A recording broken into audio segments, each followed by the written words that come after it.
Did you know that arthritis impacts over 50 million adults in the United States, and most at-home treatments haven't changed in decades? Today's guest saw that gap and decided to do something about it while she was still in college. Crazy. I am your host, Beverly Cornell, founder and fairy godmother of Brand Clarity. Here at Wickedly Branded, we have helped hundreds of overwhelmed, overachieving consultants, creatives, and coaches awaken their brand magic and boldly bring their marketing to life so that they feel more confident and attract their absolute most favorite profitable clients. In today's episode, I am thrilled to welcome Téa Phillips, mechanical engineer, innovator, and founder of ATS Innovations, the company behind the MetaFlex Glove, an affordable, effective medical device helping people manage arthritis at home. Téa, welcome to the show. Thank you for having me, Beverly. I am very interested in this. I actually have like carpal tunnel from my mouse because all I do is click on my mouse all day. And I have this tingling here. You have a brace that you wear. Yes. My mother is actually she's had hip surgery as well. And she's pursuing surgery here for this exact thing. And at one point, to my listeners, I'm pointing to my thumb into my wrist, just so you know, because I know you can't see through the podcast app. So I'm pointing from my thumb to my wrist, and there's that area here that can get really like pins and needles and really uncomfortable. And I know that's just one form of issues people can have as opposed to like general arthritis that they can have. And if you've ever seen somebody with arthritis, their hands are like clawed up, they don't have the mobility, it's really hard. And recently, I gave my mom, she said it was like an old person's gift, but I gave her like a jar opener and some other things to help her so that it was easier for her to do some of the things without it hurting her.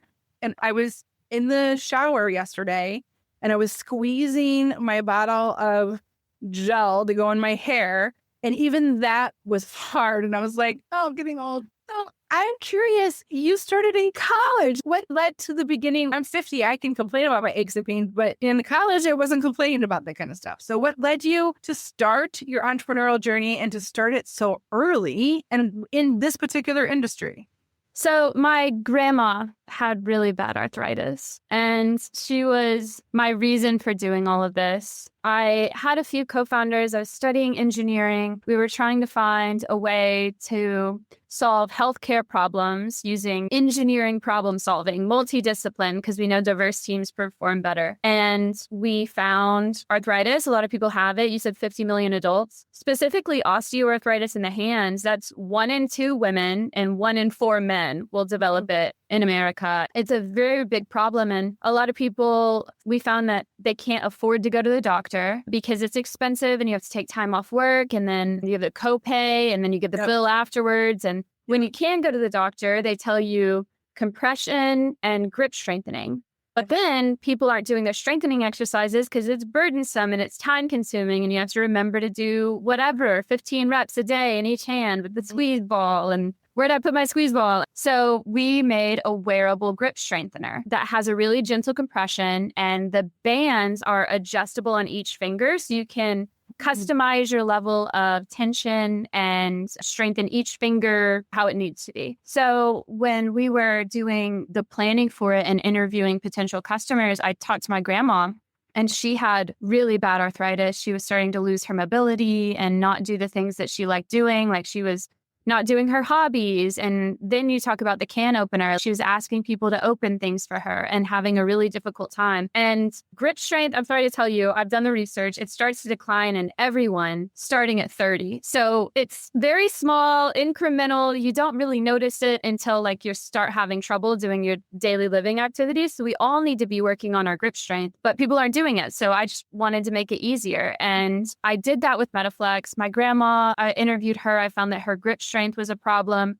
The pain in her hands, so it was too painful even for her to do her strengthening exercises. When you add compression to that, that helps reduce pain. And so you can do those exercises. And then further, she was experiencing, like you talked about earlier, the claw. She would wake up in the morning and her hands would be in a fist and it'd be stiff and she'd have trouble opening it. So she would sleep with a tennis ball in her hand and a sock over top so she wouldn't drop it. And that was her innovative way of helping herself with this problem. So MetaFlex also just keeps your fingers extended at night and keeps the circulation going so your hands aren't stiff. So I made it for arthritis. It helps these two things. And then we brought it to market and people with carpal tunnel are using it, and Parkinson's and stroke rehab. And we're starting to have researchers interested in preventing injury for people who do jobs that are really strenuous on the hands, like musicians and athletes. So it's really grown and it's been really amazing. But why did I do it? When I made it and I realized how big of an impact it would have on my grandmother's quality of life, I had to do it. It felt like I couldn't let it go. I was responsible for bringing it to the world, because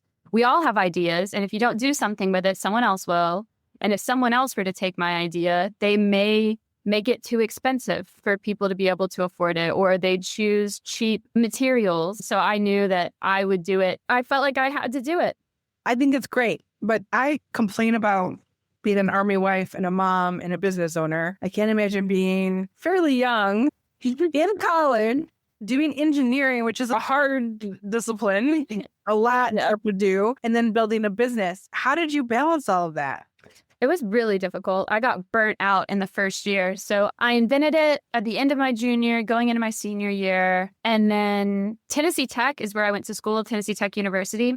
And they had a Shark Tank style pitch competition called Eagleworks. And I was finishing up my engineering degree, working really hard, working on getting internships and getting jobs. And I'm doing everything. And competing in this competition. And I did the competition. We won first place. We knocked it out of the park. We also won the biggest social impact award, which really drove home this is important. And the day after the competition, I couldn't get out of bed. And for 2 weeks, because my adrenaline was so high and because I was working so hard, I was intensely burnt out. And it opened my eyes, and I'm very lucky to have experienced it early in the process. I didn't have time to rest, but your body makes it for you. And I learned really early that I can't operate at that high level without taking periods of rest. So I experienced burnout early. That was beneficial for me.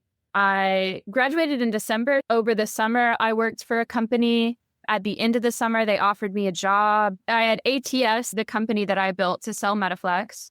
I had patents, trademarks, a business, all of this, but I didn't feel like I had what I needed to really start the business yet. I don't know if I was just scared, probably just scared. I didn't really have that much money saved because I was in college. I had won these competitions, so I had just under $20,000, but that's not going to get me very far. So I took a full-time job right after I graduated, and I worked as an engineer for 3 years before I felt like I was ready. And I felt like I was ready. I felt confident. I had saved more money and my grandmother was getting worse. And I felt guilty that I hadn't brought it to the world. I'm like, this could have helped her so much. And I wasn't brave enough to do it. So now I have to do it. And I quit my job and my parents thought I was crazy. It was a very long and difficult journey to get the glove to market. And even after I got it to market, I ran out of money. I had to move in with my parents. I moved in with my cousin. I finally was able to secure some funding. I raised investment, and now we're taking off. It was helping people since I brought it to market, but getting investment is really difficult. Money is just the barrier to entry for all innovation, but it's a numbers game. You keep going, and eventually you hit these breakthroughs, and we're in a really solid state of growth right now, and I'm getting to innovate and doing the things I love and building a team. So that's a little bit about the journey overview, high level. So many entrepreneurs experience these highs and lows and the burnout and all of those things. Even the I'm not ready yet syndrome, the fears and doubts. My listeners know this. I call them the flying monkeys from Wicked. They come flying at you, and their imposter syndrome and perfectionism and I'm young or I'm too old. All the doubts and fears that we have about ourselves get really exposed when you start a business. You can do a lot of work on yourself, even through therapy, but as soon as you get married, have kids, or have a business, everything's on the table. Every single worry, doubt you've ever had about yourself comes really to light, and you have to battle them on a pretty regular basis. How did you convince yourself and then convince others this was the best thing for you to do despite fear and I'm not ready? I love that you had the passion for your grandmother, but you still had to get over yourself. So how did you get over yourself? I have to get over myself every single day. Like yesterday, I had this problem pop up and I'm like, oh my God, like it just came out of left field. And today I feel fine about it. Like I had some time to process. I feel very confident. And I think it's the practice that makes me confident. I also think you're never ready. The journey makes you ready. All you do as an entrepreneur, it just in life, if you're growing, if you're focused on growth, is learning more about yourself and solving problems as they pop up. You never know how to solve a problem until you solve it wrong or until you're faced with it. You can think about it and you can prepare. And I had those plans for years, but I have chosen to trust myself again and again. It doesn't come naturally. My first instinct is, oh, it's all about to come crashing down. I'm about to fail. But then I choose to trust myself. And I remind myself of all of the times that I have succeeded when I was up against the odds and how I am still alive. Like I've built all of this despite it all. I choose myself. I try to do things to take care of myself and things that I love. Like I went to a spa for a day and that was so nice. I was recently traveling for business, and whenever I go somewhere, I take a few extra days to be a tourist in a new city. I've been doing more creative things like painting and journaling and like being in the artist mind and letting myself like be in a flow state really helps me rejuvenate after being in like the logic state of running the business and problem solving. I spend time with my friends. I go out in nature. I'm just really trying to invest in myself as much as I can because the journey is difficult and it can feel very overwhelming. You can get through it, but you have to choose actively to trust yourself. Over and over again. And remind yourself, like you said, I've gotten this far, so it can get me further. I talk a lot about how confidence isn't necessarily innate, but it's something that you build. And it comes through trusting yourself and making those choices every single day to trust that you can handle this problem. There's not much now at 50 that I could experience, but even for yourself, I mean, you probably went through COVID. There's a lot of things that we've all been through now that have fortified you and made you feel a little bit more confident in your decision-making abilities and problem-solving abilities. I really love, because I'm a creative soul, the idea that you use creative activities to balance the logic and the innovation side. And that I don't always think of mechanical engineers as creative. I think about engineers, I think of very logical, very practical, very systems focused. The fact that you're creative helps you be a better innovator. And like doing those kinds of things can really be good for your brain. They can be good for your ideas. They can be good for so many things. So I think that's awesome that you're doing both, like that kind of stuff. Thank you. They absolutely are. And I want to say that we're all creative. I've just been reading this book and I'm in chapter 2, so I'm not far along. But it's called The Artist's Way. And Dochi, one of my favorite artists, said that she read it and it like helped her. So I've been reading it and it's like a tool book. It helps you be more artistic. And one of the first things that they say in the opening is that everybody's an artist, everybody's creative. As a child, you're creative. You're just exploring and you're in this flow state. And then you start to learn, oh, this means this. If I do this, then this. And then you get into the logic state. So everyone innately has this creative side to them. And I think it's helped me feel better and able to solve these problems. I recommend that everybody read it. And I'll spoil the first 2 things for you that I've learned. And I'm just at the beginning of the book. The first thing is morning pages, in which you write 3 pages of anything in the morning. And the idea of writing 3 pages to be in the flow state is to not criticize. So that's practice every day of being in the flow state. And the second one is the artist's date, in which you alone do something for 2 hours every week. That's like your date with yourself. In the artist, I bought a blank notebook and crayons. And I'm just like coloring and nobody's ever going to look at it because it's all bad. But I'm in the flow state. And so I'm practicing being in flow state, it's been really helpful for me. And it frees up my mind because I'm not constantly in that logic state. I get to escape it. Hey, I know you're listening today because you're ready to take your business and your brand to the next level. But if you're being honest with yourself, maybe even feeling a little bit lost, but you've got this big vision and you know that you're meant to make a bigger impact. But sometimes it's so hard to know where to start and which direction to take. Does that sound familiar? You're not alone. So many purpose-driven entrepreneurs feel the exact same way as you. That's why I created the Clarity Quiz, a simple tool that helps you get to the heart of what's holding you back and shows you where you need to focus next. No more second guessing, no more spinning the wheels, just clear, actionable insights that give you the confidence to move forward, that next best step. Taking the quiz will give you a deeper understanding of your brand's true potential and what's standing in your way. And the best part, it only takes like 3 minutes, but the results, they could transform the way you approach your business and brand forever. So if you're ready to stop feeling overwhelmed and you want to start showing up with purpose and clarity, go to wickedlybranded.com and take the quiz now.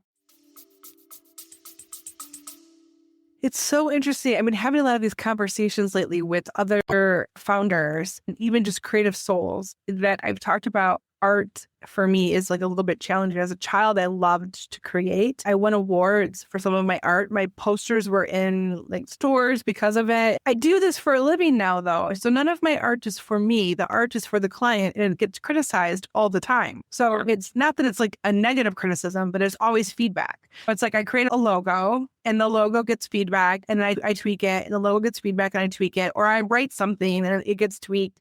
And it's never art for me, it's art for everyone else. And to create solely for myself is interesting. I had signed up for a charcoal drawing class a couple of years ago. And when I was in the class, I wanted just to draw for myself. I wasn't looking to be the best. I wasn't looking for any of that stuff. I didn't want to be like the best artist of the class.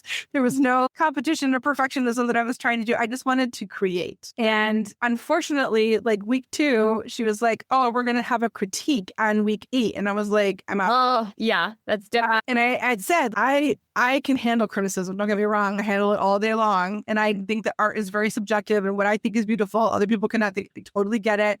And there are certain rules of art, and I get that too. There's design rules. I live in that world. I don't want to be critiqued. And she said, well, it's part of the exercise. And I was like, then I'm not going to continue. But what was really beautiful is there was an exercise, Téa, that we did where we had, I think it was like 16 people in the class, and every person drew for 3 to 5 minutes. We drew something, and then we passed it to the person next to us. And every 2 to 3 minutes, we added to that particular piece of artwork. And everybody's style was so different. So I drew flowers. Somebody else drew like Pac-Man and like a video game style. Somebody drew like the seeing eye with the pyramid. Every single one was very different. And you had to add in that style, but you only had 3 to 5 minutes to add your element to it. So there wasn't a lot of time to overthink or to quelch your ideas. It was like flow. And then every 3 to 5 minutes, we're moving it. And at the end, we had these beautiful pieces of artwork that we had collectively created. So not only was it mine, it was ours. It freed me to think in a whole different level, Téa. And it was probably the most powerful thing I've ever done creatively. And I came home so excited. And oh my gosh, I have all these ideas. It's been a couple of years, but I would love more of that because it was so cool.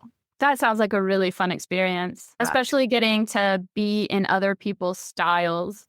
I love the idea of like free flow, whatever comes for 3 minutes or for 3 pages, and see what comes of it, because you might solve some problem you have personally or business-wise. I've solved several problems. Almost every time I write something down, I come to a decision and I'm like, all right, because I got everything out, and I feel like I'm processing things too quickly sometimes. I'm about to get tested for ADHD and I'm going to figure out if that's what's going on there, what it is.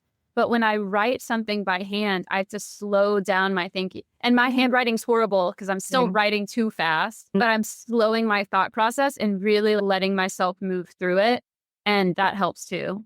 Oh, that's so good, because I am the same way. Like I sometimes think faster than I need to. Sometimes I'll make a checklist or I'll try to break it up so it's smaller pieces, but that free flow might solve the issue as well, because you're slowing, and I have horrible handwriting too. And I love even the idea of getting out of your head. One thing that we do with our clients is we spend 90 minutes to 2 hours doing a dump of everything they've done, where they've been, where they are, where they want to go, the challenges they have as it relates to their business and marketing, and just getting that all out of your head. And then we produce a blueprint that has all that information, but in a really pretty package and story with your best 4 to 6 next steps based on your vision. Sometimes when you have it so clear, it now allows you to think about other problems or other things that could be the best innovation you've had for your business. So I love this so much. It's so good. I just think more of us should do more of it. I do journal a lot. I do write a lot, but I don't just give myself like 3 pages. I've learned a lot about myself, and I don't even do it every morning because I'm running late. That's one of my things. Might be an ADHD thing. I'm going to get tested tomorrow morning. It's so interesting the way that ADHD has been studied and the way that we're socialized as children, that so many women are diagnosed so late. Like they don't understand that they have ADHD because they're performing at a high level and they're not like outwardly overact. It just presents differently. The only reason why I got tested was they tested my son. And in the testing, I was like, oh, wait, that's see that too. That too. And I struggle with that too. Like you said, it presents differently, but high performing women, a lot of us have that. And it wasn't until I hit perimenopause when the hormones really kicked in that I felt extremely overwhelmed by everything and my brain and how it was working. I just think about the future of medicine and genetic testing. And like you were talking about how hormones affected you. We are really close to when genetic testing can be affordable enough that we can all have it early in life and then start to supplement with foods for these deficiencies and be able to handle some of these things in a more holistic way. I have a client of mine who is a holistic naturopathic doctor for animals, but she studied holistic medicine as for humans first, and then deviated from that. And I was going through a lot of stuff. I was momming at 40. My youngest is 10. So at 40, I had a baby. And you add in the changes in hormones, you add in the changes of not sleeping, you add in all those things. It was like a perfect storm, Téa. But she kept telling me to eat a lot of butter because it helps the brain and your memory. She was telling me a lot of things that I needed because I was really like struggling. But you're right. I think we're at this point now where we have so many more tools in science and a lot of testing. Also, the Internet of Things and the sharing of information. We are in an age where information is not so siloed. We can learn what other countries have been doing for decades and how they manage this one thing and then how this country manages this one thing. And it's just so amazing. And I love that we live in a time where we can learn from each other. I think that's one of the reasons why I was open to even being diagnosed with ADHD was because of TikTok and people talking about it. I was like, okay, maybe this is a real thing. Maybe it is really happening to women. It wasn't until then, hearing people's kind of stories, that I was validated in my experience to go, okay, maybe I need to go do that thing. But these are all things that can affect us from a business perspective. I tell my son who has ADHD, it's a superpower. I can predict the future. I can't, but like I know what is very probable to happen. It's a fun little superpower. And then you just have to back into, because a million steps ahead, now I have to slow down and do this next really boring step. That's where I struggle with the operation side of it. I'm really good at it. I understand it. I can build really strong systems. But I find it so boring that I just can't wait until I can hire an operator. But we're all doing things when you're a business owner that you're not the strongest at and that you're not the best at. And you start to backfill the positions that you don't love and you're not good at as you grow. And building my team has just been so amazing. If I do it well and I do it for long enough, I'll be able to bring someone in who loves building systems. And that'll be like the next hire we bring on. We're not ready for him yet, but soon we'll have that person whose brain loves doing those kind of tasks. I am a systems person. I love, and that's one of the benefits I give to my clients is I have a really good marketing system. It's simple. There's repurposing. There's constraints so that you don't feel so overwhelmed. It's one of my superpowers for sure. And I think that you can't scale without systems. No. The only way you can grow is if you have systems. So if you are a solopreneur and you want to grow, you need a system to be able, I call it, the first system was to clone me. So if I didn't document every single thing I do, there's no way I could hire somebody to do any of what I did because I wouldn't know what I did. So I have to start somewhere. Loom everything. There's a tech called loom.com. Go to Loom. You can Loom, it records your laptop. You can talk into the computer and tell it what you're doing. You can say, oh, okay, first I go to my email. I check my email. I do this. I put these kinds of things here. Then I go into this, my project management tool, and I do this. And you can just start going through every single step as you do them. Do it when you're doing it. and you can record and stop, and then it gives you a transcript. The transcript you can plop into ChatGPT and say, create a step-by-step SOP for this particular thing. Now you have a video, now you have a written. That is the best place you can start to create systems for yourself. It's exactly what you do. Write down a list of what you do, and then you can start to categorize it. And absolutely the systems, you will fall to your systems. You don't rise to your ideas, you fall to your systems. Absolutely. So look back at when you first started and you were like in your college situation, and then now, how has your brand evolved? What were you then versus now? And what was the process of creating the brand for you? So my first logo was lopsided and Calibri fonts. And I printed that on gloves. And then I got money and I was able to hire people who made a good brand. But from the beginning, I knew like our core pillars. That's the first thing you got to do is just, what is this business? What does it do? What does it stand for? Mission, vision, values. Affordable healthcare is number one and always was. And then it's just like, how do you make people feel safe? How do you make people feel cared for? And so then we started thinking we need to make educational content. And obviously we want to do more than just sell gloves. We want to provide more value to the community. So the brand has, the logos change, the colors change, but we've always had this mission of creating affordable healthcare and effective healthcare. I grew up in Shelbyville, Tennessee, which is a tiny little town. And I remember people around me and myself, like when you have to go to the doctor, it's worrisome. And it's mainly because of how expensive it is. And when you buy something, you're price conscious and it's, oh, do I really need this? This is expensive. When you're in pain, you just need to buy something. You feel like you just want to buy something immediately. And it doesn't always work the way that it needs to work because these corporations are focused on money and they're not focused on making people feel better long-term holistically. So I wanted something that works and that people can afford. And that's the two things. And how do we make that happen? Affordable, effective healthcare. And I love that I just get to innovate and make new things. And I listen to my customers and I make new versions.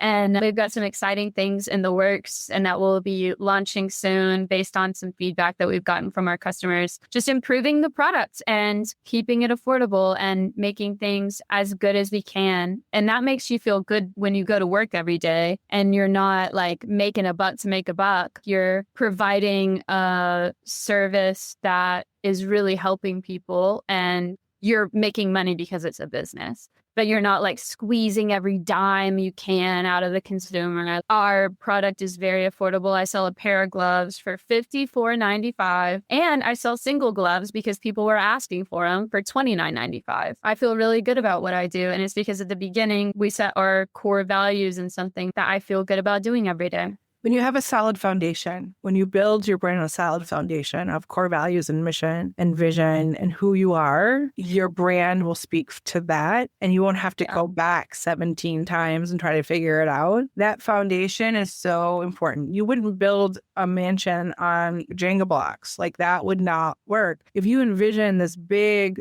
bold goal, don't build it on Jenga blocks. Build it on something that actually matters so that your legacy is intact at the end of the day. And that speaks more to your authenticity and your alignment. And it's just so much easier to be yourself and to show up when you build it that way. Yeah. Kudos to you, even though you were young, understanding how important that was. So many people forget that part. And it's not on purpose. I forgot it, Téa. And I know marketing, but my issue was this. I didn't build a business because I wanted to be a business owner. I was accidental entrepreneur. My husband's active duty Army. And so when I married him, I had to take my show on the road and I had to figure out how to make money, a living with my career, doing this thing that I loved, doing it remotely in 2011, 2012, when remote wasn't really a thing. And I let my clients create my business versus my mission and my why. And I burned out because of that too. I was doing things I wasn't even supposed to be doing. It can get out of control really quick if you aren't intentional. It can get out of control really quick because when I was making MetaFlex, I was talking to therapists and hand therapists and OTs and PTs. And I had people say, this isn't good enough. It needs to also do this and it needs to do this. And they already do this. Why don't you do this? And I'm like, oh man, I feel bad after talking to her, but I'm sticking to my guns because this is doing this for this reason. And there are people who need this for this reason. And so there's always people that are going to try to change things, and you should listen to them and you should think about it. It's important to listen to people and to think about what they've said, but you have to make those decisions. And sometimes it feels like a hard decision to trust yourself and move in your own direction. But I feel Trust yourself and move in your own direction. It's easier if you're rooted in your mission and vision to make those decisions. And if you don't have that foundation, that rooting, it's really hard. It's easier to get swayed away from what's best for. Yeah. So I knew that was the right thing to do because when I had my first engineering job, I worked at United Technologies Aerospace Systems, and we made airplane landing gear. And it was one of the best jobs I've ever had. And my boss was awesome, and he invested in me and just let me learn a bunch of new things. And I worked in several different areas of the company because I was doing such a good job that I would run out of work. And then it's who else needs help? And I'd help them. But I also sometimes wouldn't have a lot to do because I was an intern. And I just went on the company website and I'm like, what's going on here? I knew that whole thing front to back. I studied the org chart. I knew who reported to who. And I started to understand how corporations are built and how they work at a large scale. And one of the things that stood out to me is one of the easiest things to find was like the mission and the vision and the values. And as someone that's new in the company and people who have been there forever, when you go onto the internal site, mission and vision and values. And so I understood early, this is what shapes the company. So when I started ATS, I knew I start with the mission and I start with the vision and our values. And then when people come in, I can tell them, here's what we're doing. And when I talk to my customers, I know exactly what we're doing. So when you're starting your business, and if you don't have it yet, I think one of the most important things you can do, like you said, is building that solid foundation upon which you make your decisions. It's an incredible insight, Téa. And if you're listening right now and this resonated with you, like you need to get back to your why, back to your purpose, back to that, the passion, the reason why you're doing the thing you're doing. I'd love for you to let us know in the reviews. Hey, this is important. I need to do this work. Let us know because it's important that you find value in what we're talking about on this podcast. We don't just do this because it's fun. Don't get me wrong. I love meeting people like that. But we do because we want to help you. And when you tell us in the reviews and you share it and you talk about us and tag us, it tells us that it's resonating for you. And maybe there's some little nugget of goodness there, some magic that could help you get clearer and be able to take that next step for your business that could get you to a whole new level of awareness, of clients, all kinds of things. In our Brand Spark experience, all we do is help you with your clarity. That's the foundation. So if you need extra help, we're here for that too. You don't have to do it alone because sometimes when you're in the weeds, it's hard to see the forest for the trees. We're here to help you also get past some of that and ask you the right questions to get the clarity that you need. Hey there, you've just finished part 1 of this episode. How are you feeling? Excited, inspired? But we're just getting started. Next Thursday, we're dropping part 2 and you won't want to miss it. Be sure to subscribe to our newsletter so you'll be the first to know when it goes live. Until then, take a breather. Let those ideas simmer and we'll see you next week. Wow, what an incredible conversation we just had. I hope that this episode lit a little bit of a fire under you to finally bring your brand to life in a way that feels true to you.